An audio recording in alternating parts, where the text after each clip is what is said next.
Hello everyone and welcome to another video of the Blueprint machine development. A lot of stuff has been added as usual. I did some polishing and I did a few cool features that help to organize the blueprints. So let me show you a few of them. The first one is that you can rename the nodes. So this can get simpler when you have a lot of stuff. What does what? And especially for node groups, you can now actually personalize the node group with a name.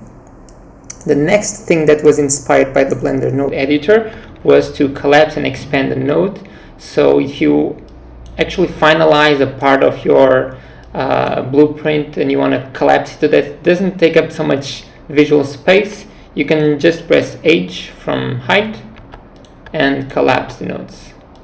And then you can even stack them up nicely, and there you go. Actually, you can also use the mouse scroll wheel up and down to collapse or expand the nodes, so it makes it really fast.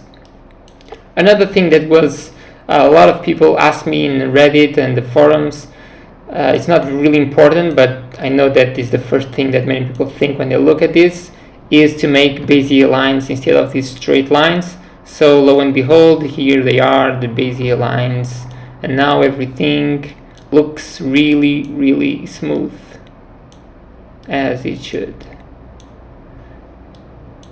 And they also update all the time. So if you now collapse a node, everything will look still good, like this. Quite nice. Okay, so new nodes. I added this new section called binary.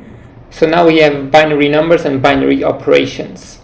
So let's say, for example, we have a num2 bin, which means translates a number to its binary. So if I put, let's say, 12, and now I have a development console, and here he is, 12. It's eating up the zeros on the left, but it's not such a big deal. This is just to print a debug. So the bitwise and bitwise not, bitwise or, I'm not going to explain. I think you already know what they do. Bin to num converts binary to numbers and numbers to binaries. That's what I'm doing here. So if I do this and then this, I should get 12 again. There it is. So it's converging. Now let's check the other ones. Binary explode. So it's splitting up my binary, all those ones and zeros, into the 8 different slots. So this means I can actually use just one number to control 8 different things, which can be switches, can be logic operations, can be a lot of stuff.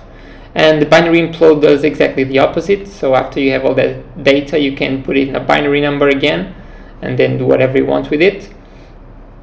So if I just connect these straightforward once again, I should have exactly 12, because the operation doesn't do anything like that.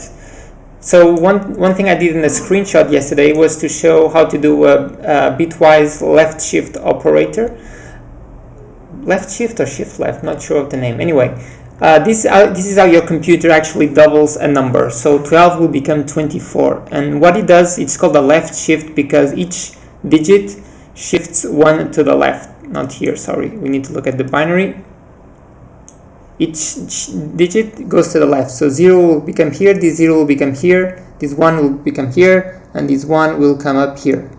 And then on the right side, because there's nothing to replace it, we'll just add a 0. So how do you do this? Simple. 1 will go to the second position, this 2 will go to the third, fourth, fifth, 6, 7, and 8. The 8 we discard. Now we need to add a 0 in this one.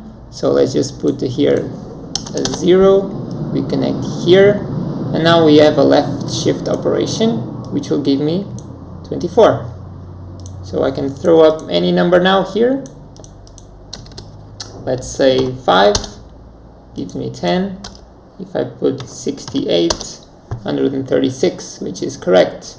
So that's all the news for today and for the weekend. I think next weekend I'll finish up a few more nodes and a lot of bugs that I'm not showing you in the videos, of course, but they are there. And then hopefully I'll get started in the actual game, in the game levels, where you can use these blueprints to solve the puzzles. Bye bye, take care.